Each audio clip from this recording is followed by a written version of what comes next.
You're listening to Living Full Out with Nancy Solari. As a successful motivational speaker and trusted life coach, Nancy knows how you can live the life you want regardless of the challenges you face. Although she's legally blind, Nancy's mission is to inspire others to overcome obstacles and live life full out. Call in at 800-333-0001 to ask Nancy for advice on topics such as relationships, finances, business, health, and more. Just call 800-333-0001. Once again, that's 800-333-0001. And now, here's Nancy. Hello and welcome to the Living Full Out Show. I am Nancy Solari, and today we're going to be talking about passions. I love this topic because honestly, I want you to think about over the course of this time together, what are your passions? What fires you up? What is something that if you could do for a living, it would be like, pinch me now, I can't believe I'm even getting paid for it. What is something that brings a smile to your face? Something that you just wake up every morning just being excited to do. That's the zone that you want to be in. That's what it means to live full out. Now, I hear you. There are those curveballs of life and the unexpecteds and the heartbreak and the pain and all the things that can come at us to throw us off course. But remember that you are the one who has the ability to cast away those negative thoughts, or when things come at you, those unexpected burdens, you have the ability to not let them overpower you. So today we want to focus on what is your passion? What do you want most in life? And we want to figure out how we can put together a plan of action to allow you to really bask in that passion and excel in it and be able to share your successes with us and even your family and friends and just feel proud of how far you've come. And so I want you to feel free to call in at 800-333-0001. I am here to talk and figure out that plan. Also, we're going to be having a very inspiring guest on our next segment, Sheyann Webb. She was the youngest freedom fighter on Bloody Sunday in 1965. At 8 years old, she marched, she demonstrated, and she's going to share her story with us. It's so inspiring. I love it. And then most of all, we want to hear from you. If you have questions on today's topic, please reach out to us at connect@livingfullout.com. Again, connect@livingfullout.com. We want to make sure to get the resources that you will need to move forward and live full out. Now, I'm getting a word from our producer that we do have a caller on the line. We're going to go ahead and say hello to them. Hi, welcome to Living Full Out Show. Hi, welcome to the show. Hi, how are you? I'm great. What's going on? How can we help you? I have a little problem. I've been with my boyfriend for a couple of years, and we started living together beginning of last year, and he's in the military and has decided to go back to school. Well, after he's done his first 2 years, he has to transfer, so we're just kind of in a spot where it's hard because he's trying to leave, and we're trying to get our life started, and we're just at a standstill. Is that frustrating? It is. It's hard because I want it to work out and to progress, but at the same time, it's harder because he has to go to school. Mm-hmm. You know what? This is one of those times in life where you have to put a lot of trust and a lot of faith into your relationship. Right now, it's being tested by, his going back to school, his needs. And at some point, the pendulum is going to swing, and down the road, it's going to be your needs or something that comes up in your life that's going to pull your relationship another direction. And then out of nowhere, the cards are going to fall down again, and it's going to be other people's needs influencing your life. So the thing is that you always want to remain a whole together. Two halves make a whole, right? And you want to try to keep that bond as strong as you can and weather the stormy times together. Now, that's not always easy to take a back seat. It's not always easy to be patient and let someone else live their dream when you feel like you're just kind of hanging out. Is that kind of how you feel? Right. Yeah. Yeah. Well, so what I want you to think about, and really take this in, take this time to plan. Take this time to assess, dream, kind of put together what you want. Because sometimes when life takes away the need for us to make a decision, you kind of get this special time right now where, I'm not saying nothing's expected of you, but it's like you don't have to make a decision in your life yet. Take this time to plan. Do you get that? Like, what do you want? What do you want most 1 year from now? What does your life look like? Right. And if your life takes you to like a new location and everything just kind of gets shaken up, and you have to think about, well, if that does happen, what would bring me joy? What would make me happy? Now, here's the thing. If your needs and your desires outweigh the bond that you and him have, then respect that as well, because this is your life, right? Right. And some Very true. Don't forget. Very true. Don't be afraid to get a little selfish sometimes, but do it with integrity and honor. And I mean that because if you're clear in your mind why you want something so bad, and you tell somebody that need, that desire, that want, then you have a pretty good argument, right? But if you don't know, you don't know what you want and you don't know what you're standing for, that's why you want to take this time to figure it out so you can communicate effectively what it is that you're trying to say and what you want. Does that make sense? That's you make it sound so much easier. No, I promise you. But you know what the good news is? The good news is there is this quote, one of my favorite quotes from Abraham Lincoln. And it says, the best thing about a day is that it happens one day at a time. Just try to enjoy today. Try to advance yourself forward in some way today. Relax in some way today. Laugh about something today. And then there'll always be tomorrow, right? But I don't want you to waste your life overthinking tomorrow. Okay? Yeah. That's true. That's very true. All right. Well, I believe in you. Thank you so much for calling in, and let us know how things go, okay? Thank you. All right. Thank you. Thank you for your perspective. I appreciate it. You're very welcome. Thanks. Such a great call, because honestly, I think we've all been there. I know I have. And it's just, that's life, right? We get to these crossroads and it's like, do I go right? Do I go left? Do I go straight? Or do I just sit and be? And sometimes, like in her case, I think she just needs to be. So it's really important that as we go along in today's show, that we reflect on what do we want? Not what everybody else wants for us, not what we're forced to do, but what do we want? Now, I'm getting a word from our producer that we have another caller on the line. Hello, welcome to Living Full Out Show. Hi. Hi there. Hey, thank you for calling in. How can we help you today? I just had a question. Mm-hmm. So I'm leaving to study abroad for 6 months in January, and I'm not sure if I made the right decision. Like, I want to go, but leaving my family and friends for a long time is like making me feel a bit nervous. And it's like thinking about it now kind of scares me. So I don't know how, if I made the right decision, or if there's a way to get rid of this fear that I'm feeling.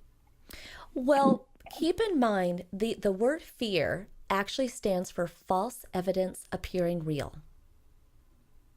Okay, it's a pressure. It's a fear that's being placed upon you right now that isn't real. The fear is the what ifs. What if my family forgets about me? What if they get mad at me? What if I never meet people? What if I have a horrible experience? Your mind can run away with you about a bazillion what ifs. But let's look at it the other way. What if great things happen, right? What if you learn? What if you grow? You have to take a gamble in life, and right now you're taking that gamble.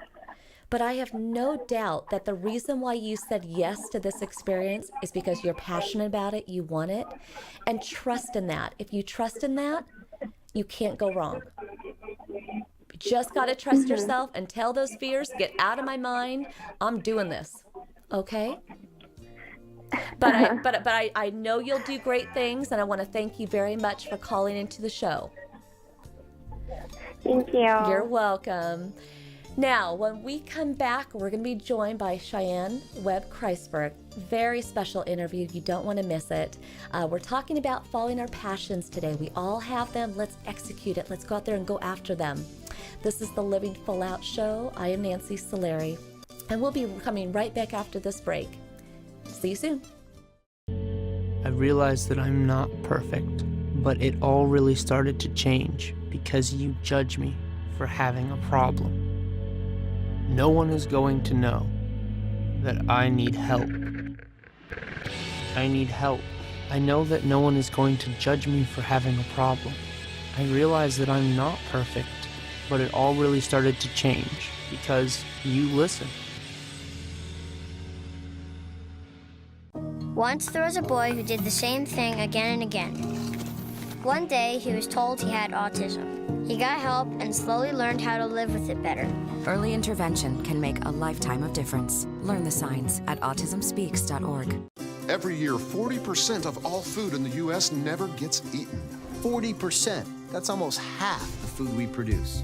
Food waste is a serious problem. It impacts all of us. And it's expensive. Your family is throwing $1,500 a year in the trash. We're working hard to put food waste on the chopping block.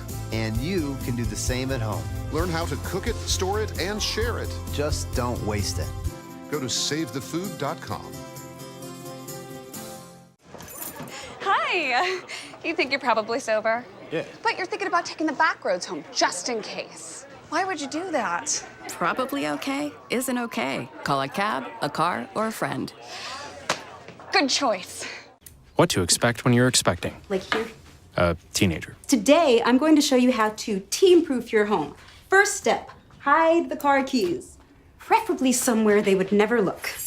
Challenges will come up. Be ready for them. Hi, honey. I'm ready for the... Mom, you don't use mannequins in the mannequin challenge. You don't have to know it all to be a perfect parent. Thousands of teens in foster care will love you just the same. Bye-bye. Hi! Hoping for a crisp breeze to help keep you alert. Oh, he took a sip of water too. That'll probably help. You were probably gonna turn down the radio too, so you could focus, right? Probably okay isn't okay. Right. If you see a warning sign, stop and call a cab, a car, or a friend. I think the water line is what really drove it home. I blew on him. Look at you. You're at the top of your game. You're unstoppable. Nothing can throw you off track. Wait, is that your car? Uh-oh. Yeah, I saw that coming. That will throw you off track. You're looking at around 10 grand in fines, legal fees, and increased insurance rates. Let's try this again. Smart move. Because buzz driving is drunk driving.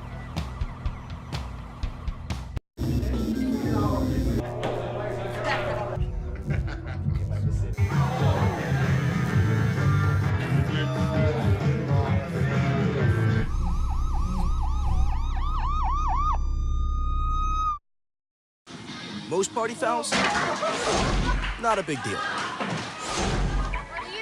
But if you decide to drink and drive underage, you could lose your license and your freedom. Underage drinking and driving. The ultimate party foul.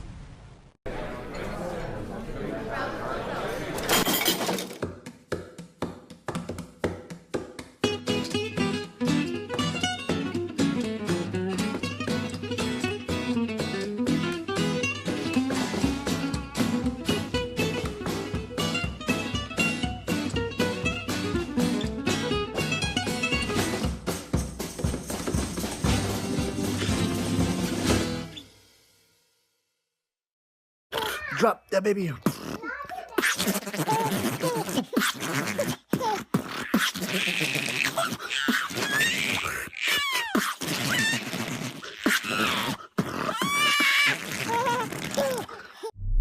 % of food in America is never eaten. 40% of food in America never gets eaten. When we start to think differently about our food, we can get a lot more out of it. You're listening to Living Full Out with Nancy Solari. A professional motivational speaker, Nancy can help you overcome obstacles and start living full out. Call in with questions live at 800-333-0001. Once again, that's 800-333-0001. And now, here's Nancy. Welcome back to the Living Full Out Show. My name is Nancy Solari, and today we're talking about passion and how in life we are tested, but sometimes our passion is what gets us through and what fires us up, gets us to the other side. And our inspirational guest today, Sheyann Webb, is a perfect example of that. At the young age of 8 years old, she stood up. She followed her passion. It was in 1965 that she marched for civil rights. She didn't know what it all meant, but she knew that she had a desire in her heart for people to feel free. And I'd like for her to share her story with us today, so I want to welcome Sheyann to the show. Hello, welcome. How are you? Thank you so very much. Oh my gosh. You know what? I was so excited about today's interview because you are such a great example of what it means to live full out. And you started that at such a young age. I mean, to be 8 years old, I remember trick-or-treating with a cousin the other day around Halloween time. And I looked at some of these 8-year-olds and I knew your interview was coming up, and I looked at them thinking, that was a little Sheyann. I couldn't believe it.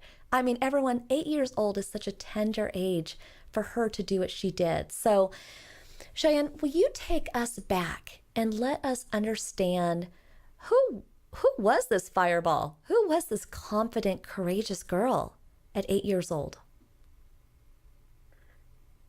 Well, in looking back, when I was growing up in George Washington Carver projects from a poor family of 8 during the 60s, it was rough. And, growing up being very poor, the only thing that I knew prior to meeting Dr. Martin Luther King and so many others who had a profound impact on my life, it was that I would be that little girl who would be the girl who would play hopscotch, play jacks like any other normal kid, go to school. But I was always very inquisitive, though, and that was something that became very natural to me.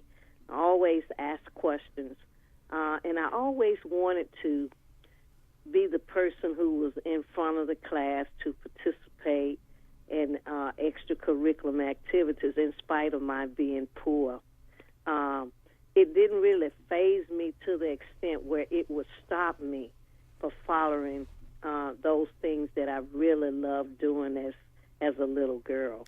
Well, it's interesting because there was a movement brewing in your neighborhood, in your surroundings, back when you were 8, back in 1965. And what was changing? What drew your attention even at that young age? What drew my attention during that time,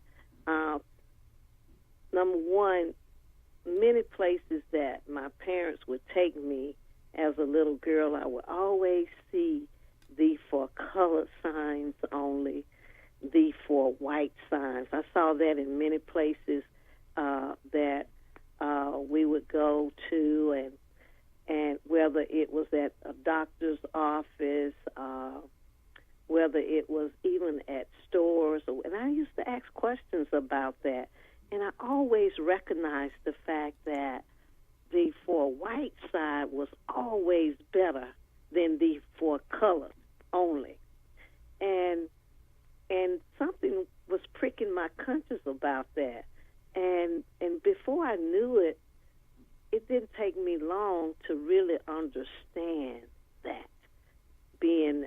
Coming into being with the civil rights movement that came to Selma, Alabama. Mm-hmm. There was that day, the very first day that you met Martin Luther King, a pivotal one for you, really. Share with me about how he came up to you and what he said to you. I'll never forget that day when my best friend Rachel and I were playing in front of the now historic Browns Chapel AME Church. And on this particular day, we saw these beautiful cars that had driven up in front of the church, and there were people getting out of the cars, and we found our way walking to the first 2 to 3 cars, and there were these men who had gotten out of those first 2 cars, and we went and stood in front of the crowd where they were surrounding this particular man, and we saw this one man who was actually putting a suit coat jacket on, or assisting him with putting this suit coat jacket on. He had this nice white starchy shirt on, this black tie, and black slacks, well-groomed. And the man who was assisting him with the jacket, he looked at us, he said, "Do you little girls know who this man is?" And, of course, we didn't know who any of them were. He said to us, "This is Dr. Martin Luther King, Jr." And the way in which they surrounded him and the way in which they were actually treating him, we knew that he had to be someone special. And Dr. King immediately turned his attention to us, and he started asking us the normal questions that adults would ask children. He asked us our names, where did we live, how old we were, where did we go to school. And they were getting ready to have a meeting on this particular day at Brown's Chapel Church.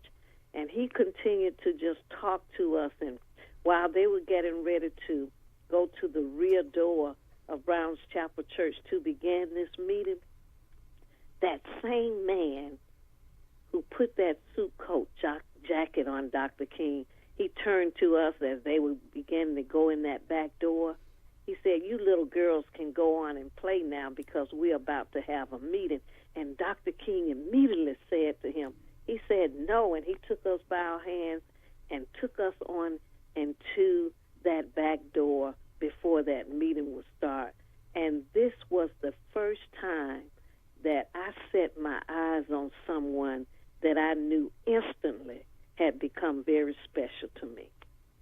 You know, that is such a moment, and I'm so glad that you touched on that, because really, Sheyann, we have that ability to be that special person. We can't all be, obviously, him, but we all have that ability to make that impact in someone's life, and he did that for you. Now, we're going to be taking a short break here in a second, Sheyann. When we come back, I want to talk about what happened that day, March 7th, 1965, better known as Bloody Sunday, and how actively involved you were in that march, okay? So we'll be coming back to your interview shortly. And for everybody listening, it's really important that as you hear Sheyann's story, it's about figuring out in your life, what are you most passionate about? Who could you make an impact in their life today? And then how together could you take each other's passions and make a real difference? And Sheyann's story, again, is a great example of how to make a difference by living out your passion. So we're going to be coming right back. This is the Living Full Out Show. I'm Nancy Solari. Stay tuned. Your daughter just had her first breakup. Do you A, put yourself in her shoes? B, console her? Don't worry, sweetie. This is gonna happen a lot. Or C, find her a new boyfriend? Nice, single boys. That was weird. As a parent, there are no perfect answers. But you don't have to be perfect to be a perfect parent. Thousands of teens in foster care will love you just the same.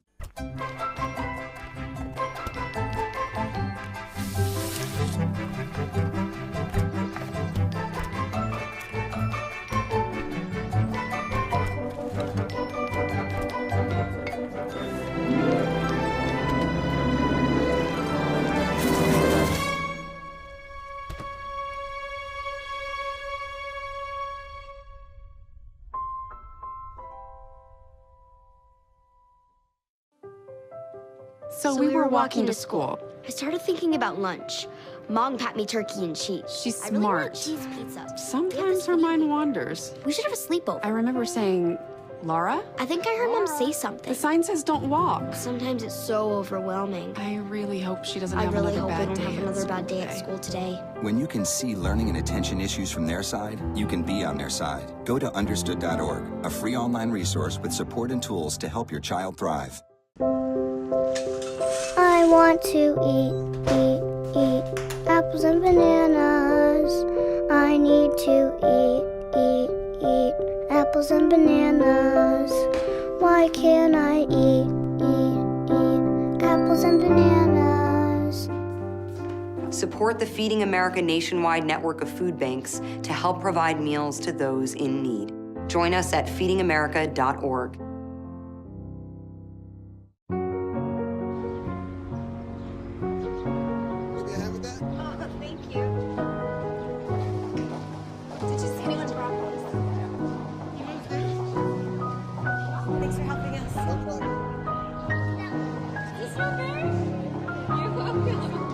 We'd do anything for kids.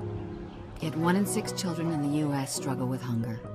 Help end childhood hunger near you. Learn how at feedingamerica.org. I'm a retired school psychologist, and helping people was my thing. I was very independent and thought I could take care of myself. I fell, and I had to have Meals on Wheels. After my stroke, when Meals on Wheels started, I was on the other end of the stick, so to speak. Meals on Wheels, coming to my door as someone who's housebound, having someone check on me, assures me that I'm not forgotten. Meals on Wheels has given me a mode of freedom that I wouldn't have otherwise. We're the clients. We are the clients. We are the clients of Meals on Wheels. America, let's do lunch. 1 in 6 seniors faces the threat of hunger, and millions more live in isolation. Drop off a hot meal and say a quick hello. Volunteer by donating your lunch break at americaletsdolunch.org. Your daughter is having trouble learning French. Do you A, hire a tutor? Bonjour.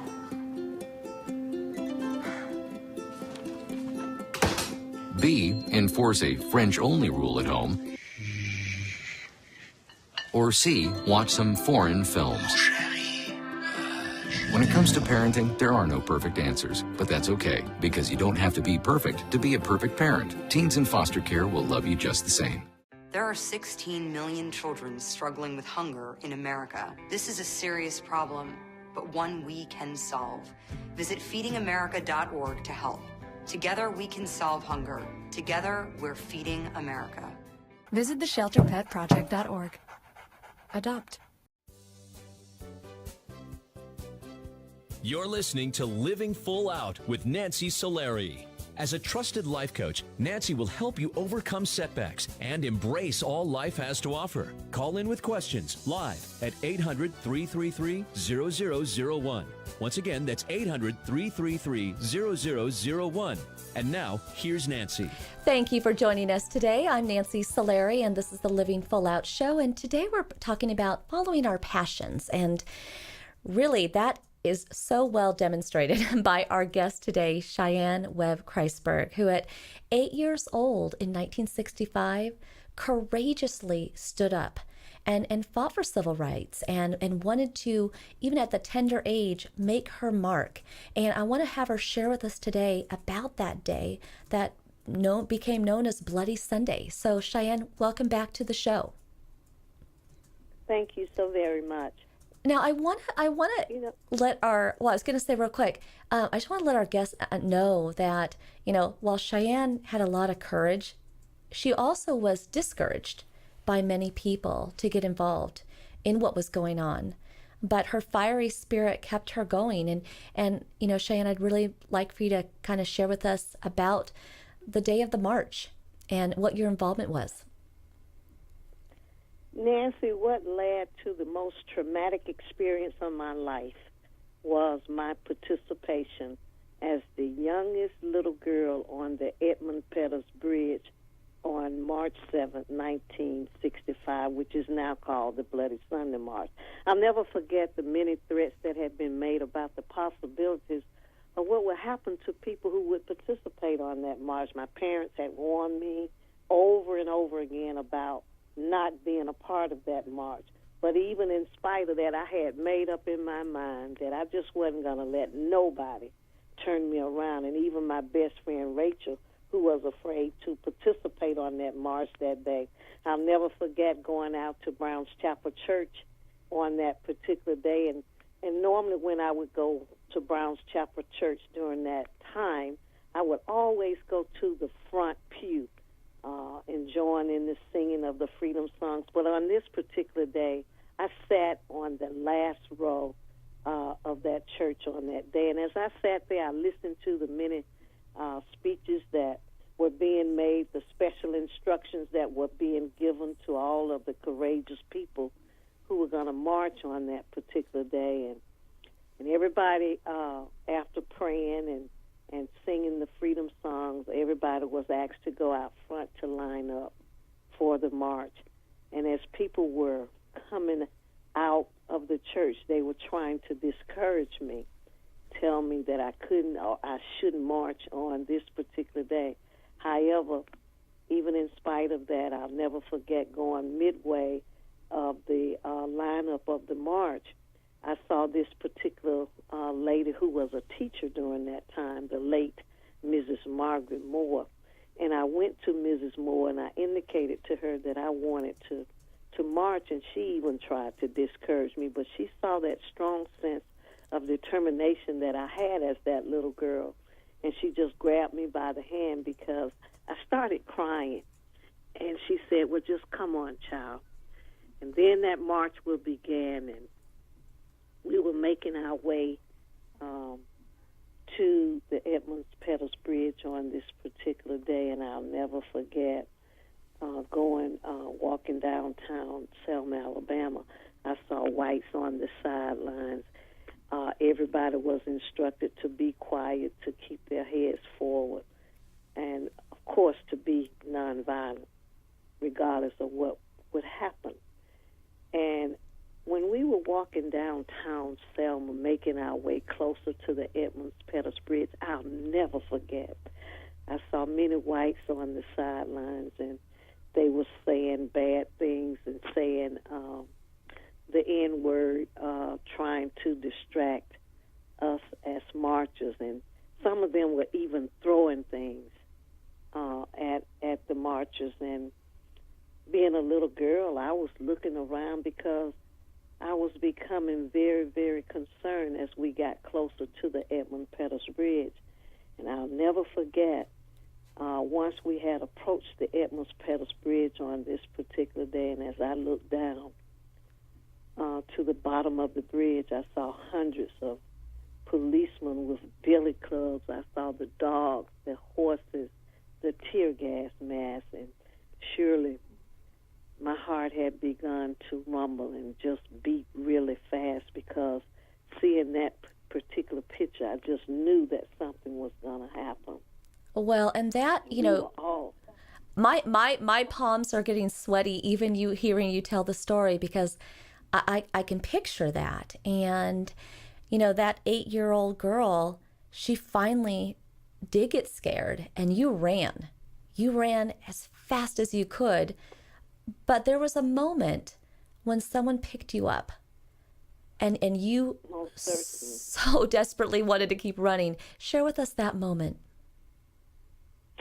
I'll never forget after racism had unleashed this brutality upon all of the marchers who were there, I started running like so many others. Tear gas had begun to burst in the air, and people were continuously being beaten down with billy clubs, and dogs and horses were pushing their way into the crowd and trampling over people. And as I was running, I'll never forget the late Hosea Williams picking me up.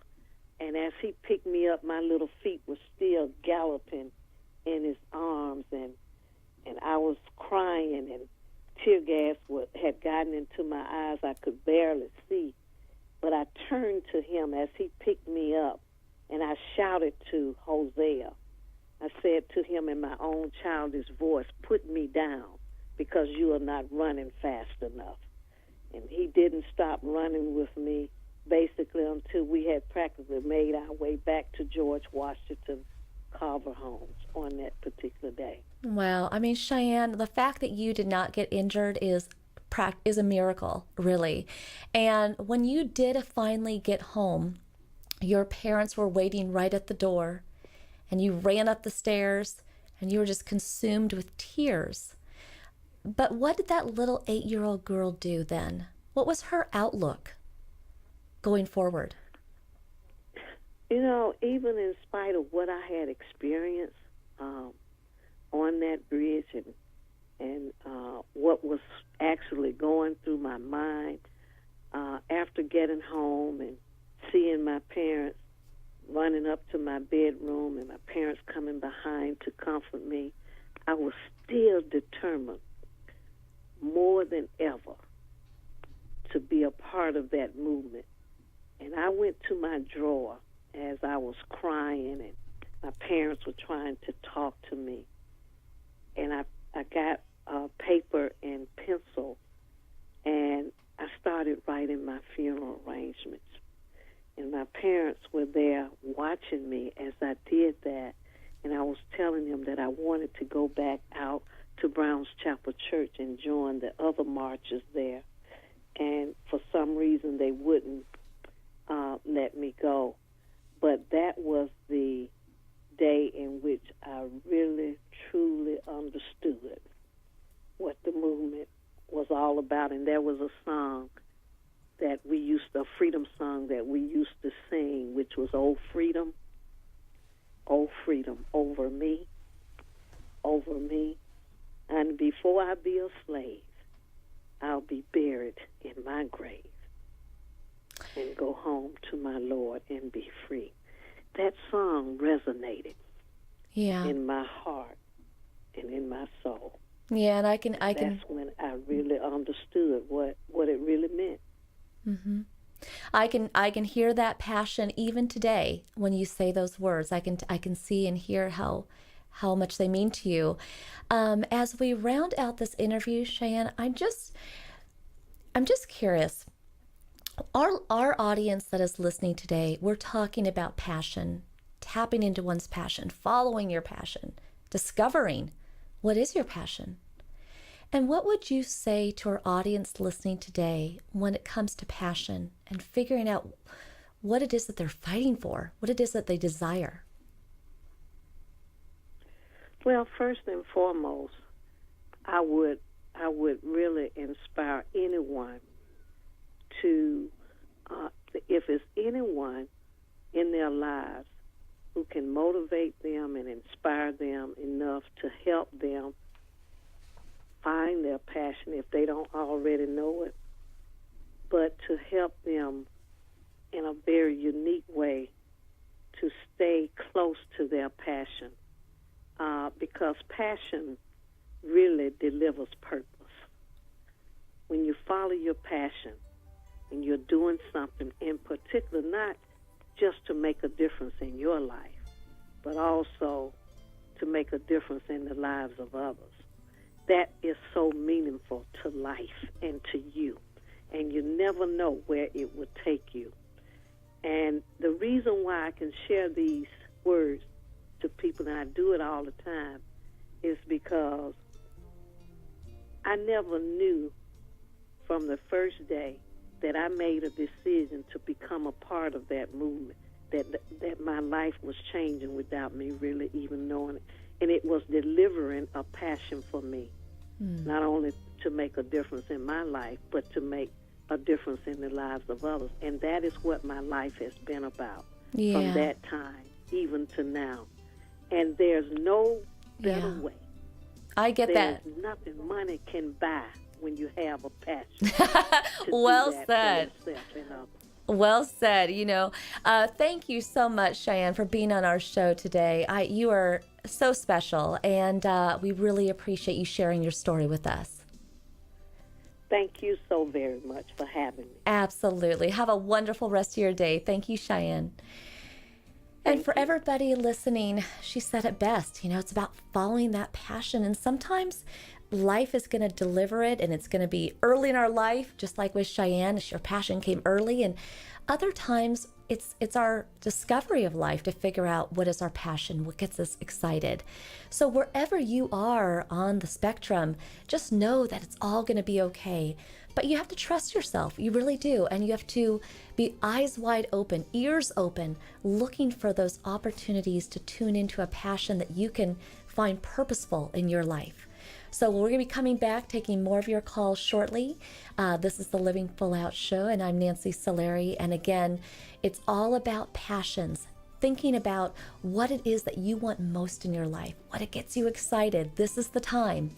I want you all to come back with that renewed energy of going after life in a big way, living your life full out on your terms. We'll be right back after this break.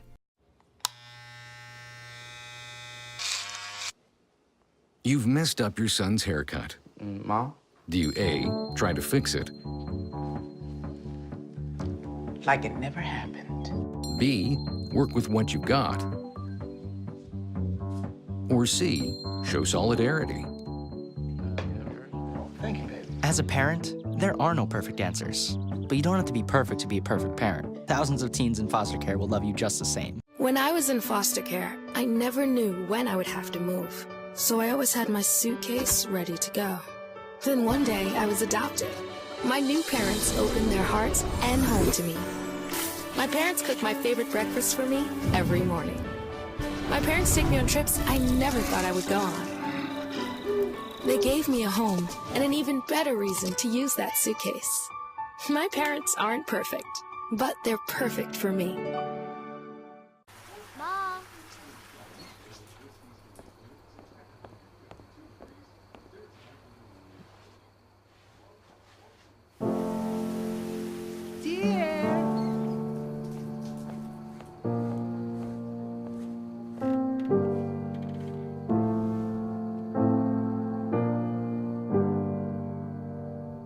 Visit aarp.org/caregiving for information on how to provide even better care for the person who wants to care of you. Bye, Janet. It's nice seeing you again.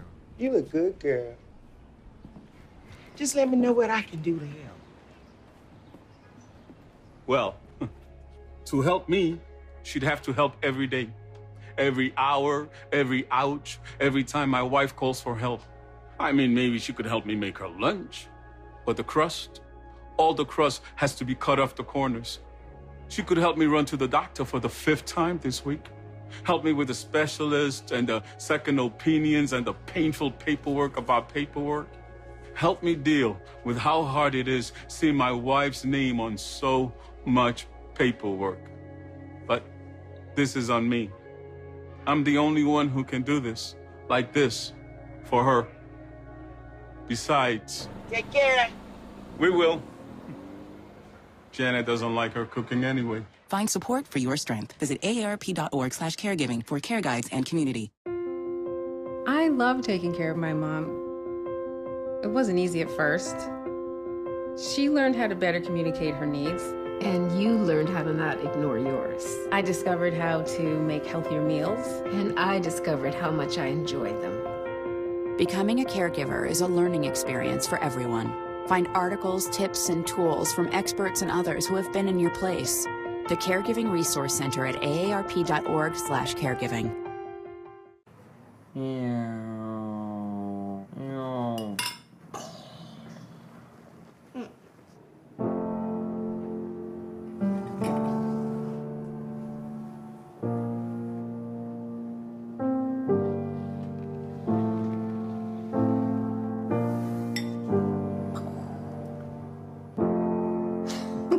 Visit aarp.org/caregiving for information on how to provide even better care for the person who wants to care of you. I'm Jenny Garth, and as a mother of 3, I know kids worry about a lot of things.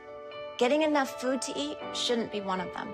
But here in America, that is a real worry for 1 in 5 children. This is unacceptable, and something Feeding America is working to solve. Through a nationwide network of food banks, Feeding America serves virtually every community in the United States, including yours. See how you can help your community. Visit feedingamerica.org. Together, we can solve hunger. Together, we're feeding America.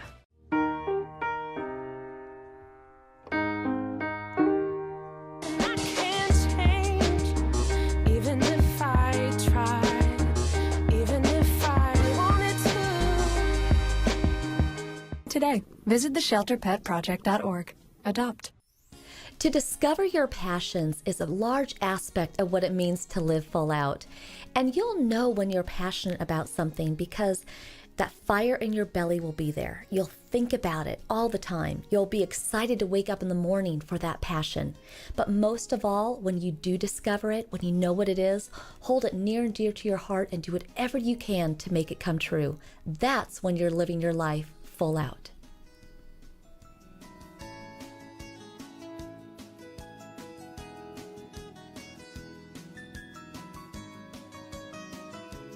You're listening to Living Full Out with Nancy Solari. As a certified life coach, Nancy can help you to overcome challenges and start living full out. Call in with questions live at 800-333-0001. Once again, that's 800-333-0001. And now, here's Nancy. Welcome back to the show. I'm Nancy Solari, and this is the Living Full Out show. And today we're talking about passions. And it's interesting how passions flow into our life. Sometimes a friend, a mentor can help us to discover that passion.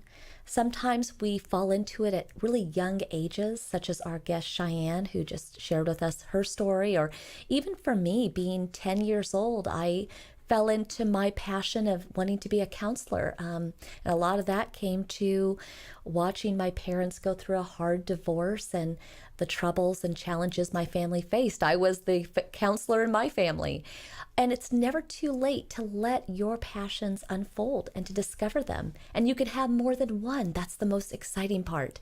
So I'm going to go to the phone lines now because I'm getting a word from our producer that we have a call on the line.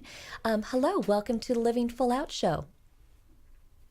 Hi. Hi, thank you for calling in. How can we help you today? Well, last year I got into some trouble with my dad, and he has kind of like cut back on trust with me, and I have been really trying to focus like on school and stuff, and I really want to go out of state for college, but he doesn't think that like I'm A, gonna be able to get in, and B, he doesn't think I'll be able to, stay healthy while I'm there, and I just don't really know how to deal with it. Well, you got a couple choices. Now, choices is exciting, right? You got a couple choices. Yeah. So if you're going to be needing the support financially and even maybe emotional support of your parents, they do get a vote. And sometimes we do have to earn back trust, and we have to do what it takes, however long it takes, to prove that we're worthy of people's trust, financial assistance, and sometimes even just emotional support. Now, if you are willing to take a gamble on yourself and you feel as though you could make it on your own, there's also plenty of people who strive out there on their own and they get a job and they financially pay for their own school and they pay for their room and board. And, it's definitely a little bit more of a bumpier road. But there's a lot of people in life who have that determination within themselves to want to go after their dreams and passions despite what others say. So I don't know which group do you fall into? I really want to be able to be independent, but I'm not really sure. I feel like I don't want to be as dependent on my dad as like I feel my sisters kind of have been. Mm-hmm. But I also don't want to just jump off the boat right away, Well, you know what? Trust that. Because although you're very much a woman who is making her way and trying to define her dreams and goals, you're always going to be your daddy's little girl. And this is kind of a special time where you're trying to step out there, but yet you still want to be loved and nurtured. And there's going to be plenty of time, fast forward 5 years from now, 20 years from now, when everything is on your shoulders only and your parents aren't paying your way or aren't there as much in helping you make decisions. This is kind of special time. Mm-hmm. And so what you might want to do is just let life unfold, take it day by day. And most of all, having the respect of people in our lives, or even living in integrity ourselves, that means more than any major you could get, any job you could score, any relationship you could have. How people think of you and how they talk about you, that's what we build our whole lives for. Do you get that? Yeah, I get it. So I would honestly take this time to talk to your dad in the most mature way you can, hear him out, and maybe make a plan. Dad, let's do it your way for a year. And then in a year, can we reassess? And let there be kind of a little bit of negotiating every year. How's that sound? That sounds actually really nice. Thank you so much. You're very welcome. And most of all, just enjoy this time with your family. Like I said, it's sacred, special time. Don't rush it just so you can get out there and be on your own. Sometimes be on your own is fun, and sometimes you just wish you could be back in your family's arms. Okay? Thank you so much for calling in. All right. Yep, thank you. Have a nice one. You too.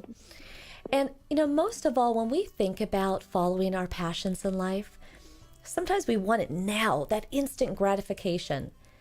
But I want everybody to really take in that a true passion is developed over time. There's that old saying, the best things in life are worth waiting for. It's really true. Just take little nibbles of what your dream and what your goals and what your passions are. And each day, each week, each year, advance yourself forward. Don't rush it, perfect it. Some of the best examples of this are artists, people who paint something over time or develop their, music or their acting craft over entire lifetime. We don't have to rush it. We just have to enjoy every step of the way, those moments. Most of all, I want you to know I so enjoy being here with you every week, and we want to bring the most special content we can to you. So please reach out to us at connect@livingfullout.com, because if there's a show theme that you'd like us to present or a type of guest, we'd love to bring them your way. Or if you think that you have a story that would inspire our audience, we want to hear from you. Again, that's connect@livingfullout.com. Join us on all of our social media, Facebook, Instagram, Twitter, YouTube, you name it. And most of all, thank you to the Living Full Out team. We have Rich and Roger and Riley and Sam and Amber and Kenny, and list goes on. But most of all, thank you to you. Here's all of you living your lives full out. See you next week.